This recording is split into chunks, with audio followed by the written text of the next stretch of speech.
નમસ્તે મિત્રો, સ્વાગત છે તમારું લર્નિંગ યુટ્યુબ ચેનલમાં। મિત્રો, આજે આપણે તારીખ 19 ઓક્ટોબર 2025નું મહત્વનું કરંટ અફેર્સ જોઈએ। તાજેતરમાં નવી મુંબઈ એરપોર્ટનું નામ લોકનેતા ડી.બી. પાટીલ નવી મુંબઈ આંતરરાષ્ટ્રીય હવાઈ મથક રાખવામાં આવ્યું।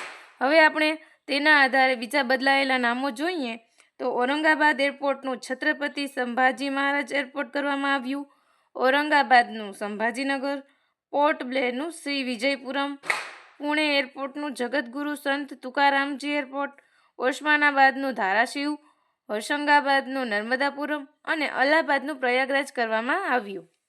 આર્કટિક મહાસાગરમાં ધ્રુવીય રેશમ માર્ગ શરૂ કરનાર પ્રથમ દેશ બન્યો ચીન।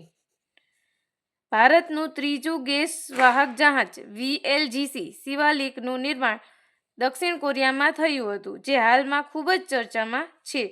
હવે જોઈએ કે VLGC એનું પૂરું નામ જોઈએ તો very large gas carrier.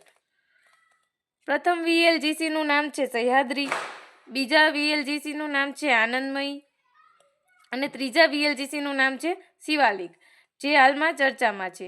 VLGC Shivalik તાજેતરમાં UAE થી 40,000 મેટ્રિક ટન LPG ભારતના વિશાખાપટ્ટનમ ખાતે લાવવામાં આવ્યું।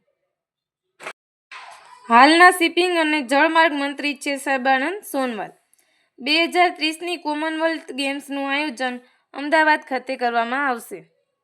હવે કોમનવેલ્થનો ઇતિહાસ જોઈએ તો કોમનવેલ્થ ગેમ્સ પહેલી 1930માં કેનેડા ખાતે રમવામાં આવી હતી, 19મી 2010માં ભારતમાં નવી દિલ્હી ખાતે, 23મી 2026માં સ્કોટલેન્ડ ખાતે અને 24મી 2030માં ભારતના ગુજરાતના અમદાવાદ ખાતે રમવામાં આવશે।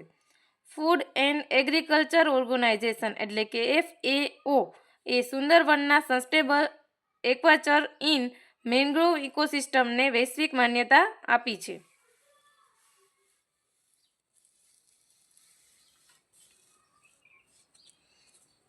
હેન્ડલી પાસપોર્ટ ઇન્ડેક્સ 2025માં ભારતનો પાસપોર્ટ 85મા ક્રમે આવી ગયો છે, જે પાછલા વર્ષ કરતાં 5મા સ્થાને નીચે છે। IMFના પ્રથમ ડેપ્યુટી મેનેજિંગ ડિરેક્ટર ડેન કાટ્સ બન્યા। તેઓ અગાઉ US ડિપાર્ટમેન્ટ ઓફ ટ્રેઝરી ખાતે ચીફ ઓફ સ્ટાફ તરીકે સેવા આપી હતી। વિડીયો ગમ્યો હોય તો લાઇક, શેર, સબસ્ક્રાઇબ કરી બાજુમાં આપેલ બેલ આઇકન દબાવી દેવું।